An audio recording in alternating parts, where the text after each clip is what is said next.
PBB Gen 11 big winner Fiang at ang kasama niyang si JM ay humataw sa kanilang performance sa Asap Natin To.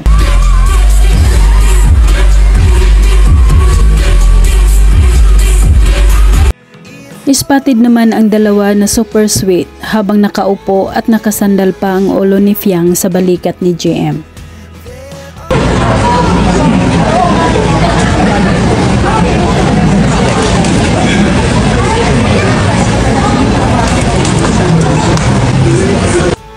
Samantala, nagkaroon naman sina JM at Fiang ng show ang Bida Kapamilya na ginanap sa Robinson, Laguna.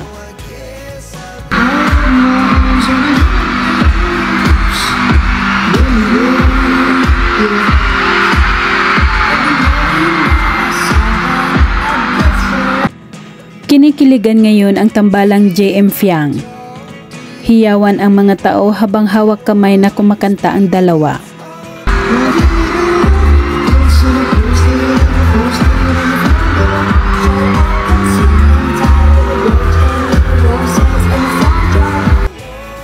Palagay na at walang ilangan ang dalawa dahil sa pagiging malapit nila sa loob ng bahay ni Kuya noon.